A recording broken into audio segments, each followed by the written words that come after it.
একটা পুরুষ বিবাহ করার পরে তার যেটা প্রথম দায়িত্ব আল্লাহর পক্ষ থেকে, যেটা তার উপরে হক স্ত্রীর, সেটা হচ্ছে তার মহারানা সঠিকভাবে আদায় করার চেষ্টা করা। একসাথে না পারলে ক্রমে আস্তে আস্তে ধীরে ধীরে এটা পরিশোধ করার চেষ্টা করে। এরপরে স্ত্রীরও যে অধিকার আছে যে নিজেকে সম্পূর্ণভাবে নিজের স্বামীর সন্তুষ্টির ভিতরে, স্বামী অপছন্দ করে এই ধরনের কার্যক্রম থেকে নিজেকে বিরত রাখে। এটা অধিকার নয় যে স্ত্রী যেমন চাইবে তেমন করবে, করতে বাধা দিলে সমস্যা তৈরি হবে, এটা অধিকার নয়। আজকাল মহিলারা, বিবাহিত মহিলারা সাজগোজ করে যেভাবে পর্দাহীন ভাবে চলাফেরা করে, মার্কেটে যায়, বিবাহ শাদিতে যায়, সাজসজ্জা করে, এই গুনার বোঝা সর্বপ্রথম চলে আসবে স্বামীর উপরে, এরপরে আস্তে আস্তে নিজের উপরও আসবে। নিজের স্ত্রীকে পর্দার ভিতরে চালানোর দায়িত্ব এটা স্বামীর উপর আসে। আর আল্লাহর নবী আমাদেরকে শিক্ষা দিয়েছেন, সাহাবায়ে কেরামদের উদ্দেশ্যে বলেছেন, আমাদেরকেও শিক্ষা দিয়েছেন যে হে আমার উম্মত, তোমরা তোমাদের স্ত্রীদের ব্যাপারে তোমরা আল্লাহকে ভয় করো।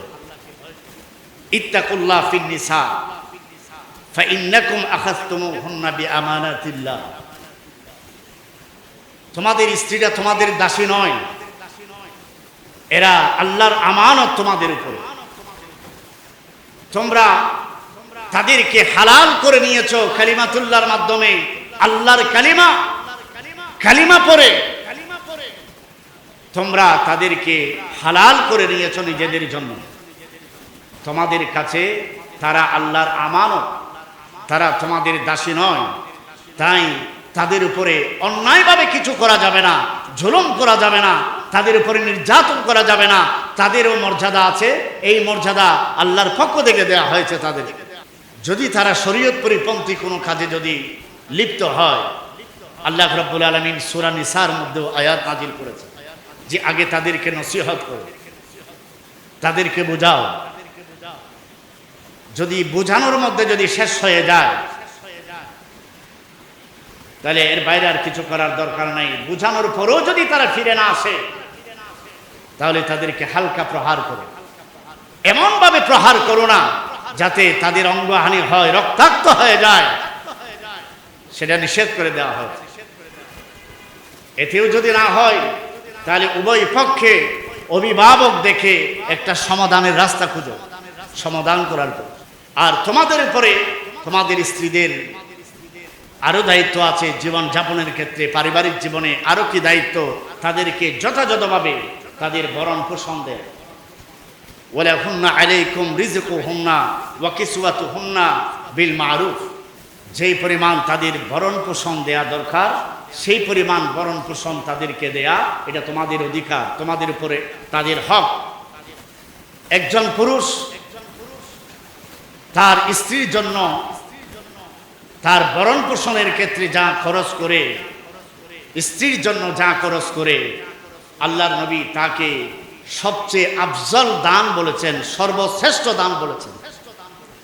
আফজল সাদকা, শ্রেষ্ঠ দান। আল্লাহর পথে দান করলে যে সওয়াব পাবেন, এর চেয়ে বেশি সওয়াব আল্লাহ পাক বরাদ্দ রেখেছেন স্ত্রীর জন্য, পরিবারের জন্য খরচ। নিজের সন্তানের জন্য, নিজের মা বাবার জন্য, নিজের স্ত্রীর জন্য আপনি যা খরচ করবেন, এগুলো আল্লাহর দরবারে দান হিসেবে কবুল। আল্লাহর নবী ইরশাদ করেন, ইন্নাকা লান তুনফিকা নাফকাতান তাবতাগি বিহা ওয়াজহাল্লাহ ইল্লা উজরিতা আলাইহা হাত্তা মা তাজআলু ফি ফামি ইমরাতিক। আল্লাহর নবী ইরশাদ করেন, তোমার স্ত্রীকে তুমি, তোমার স্ত্রীর জন্য তুমি যা খরচ করো, তা যদি আল্লাহর সন্তুষ্টির জন্য করো, কারণ স্ত্রীর ভরণ পোষণের দায়িত্বভার স্বামীর উপরে দিয়েছে কার পক্ষ থেকে?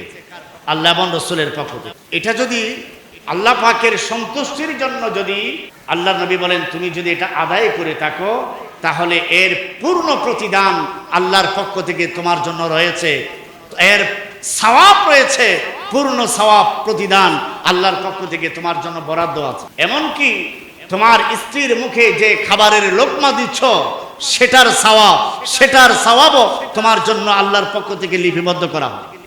মানুষ যে দান করে, দানের মধ্যে শ্রেষ্ঠ দান হচ্ছে নিজের পরিবারের জন্য খরচ।